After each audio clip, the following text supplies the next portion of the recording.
মিশরে একটা দৌড় প্রতিযোগিতা হতো। ওই দৌড় প্রতিযোগিতায় আমর ইবনুল আস রাদিয়াল্লাহু তাআলা আনহুর ছেলে অংশগ্রহণ করেছে, কিন্তু এক মিশরি ওই দৌড় প্রতিযোগিতায় চ্যাম্পিয়ন হয়ে গেছে। রানার্স আপ হয়েছে আমর ইবনুল আসের ছেলে। এবার মিশরি ফার্স্ট আর গভর্নরের ছেলে সেকেন্ড। রাগের চোটে আমর ইবনুল আসের ছেলে ওই মিশরির মাথার মধ্যে কয়েকটা বাড়ি মেরেছে। মিশরি বলে, আমার মারলা কেন? তুমি খেলায় পারো না, আমারে মারলা কেন? আনা ইবনুল আকরামিন, আমি গভর্নরের পোলা, আমি যা বলবো এটাই হবে, আমার উপরে কথা নাই। মিশরি ওইখানে আর ঝগড়া বাঁধায় নাই, মনে দুঃখ নিয়ে মদিনায় চলে আসলেন। এসে বললেন, আমিরুল মুমিনিন, আপনি আমর ইবনুল আস রাদিয়াল্লাহু তাআলা আনহুকে মিশরের গভর্নর বানিয়ে পাঠিয়েছেন। একটা প্রতিযোগিতায় আমি চ্যাম্পিয়ন হয়েছি, ওনার ছেলে হয়েছে রানার আপ। কেন সে চ্যাম্পিয়ন হতে পারে নাই? এই কারণে আমার মাথায় লাঠি দিয়ে 3টা বাড়ি মেরেছে।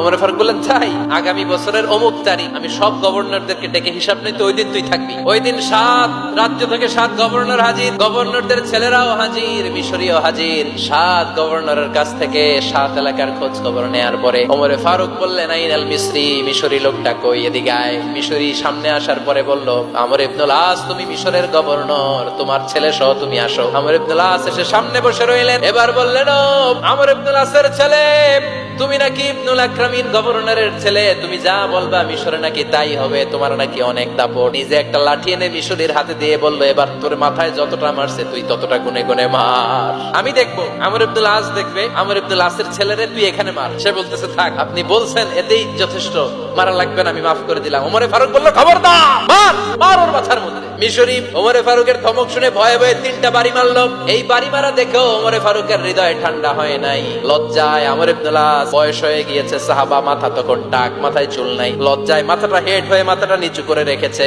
এবার রাগের চোটে ওমরে ফারুক বললেন, এবার আমর ইবনুল আসের টাক মাথার মধ্যে একটা মার। কেন ছেলেকে শিক্ষা দিতে পারে নাই? তোমরা কখন মিশরীদেরকে নিজেদের দাস বানায় নিলা? ওয়াকাদ ওয়ালাদাতুহুম উম্মুহুম আহরারা, আর ওদের মায়েরা তো ওদেরকে স্বাধীন সন্তান হিসেবে প্রসব করেছে। মানুষদের উপর ক্ষমতাগিরি করার জন্য গভর্নর পাঠাই নাই। খবরদার, জনগণ, তাদেরকে দেখভাল করার জন্য তোমাদেরকে পাঠানো হয়েছে, তাদের উপর কোনো অত্যাচার করার জন্য নয়। চিল্লায় বলেন ঠিক কিনা?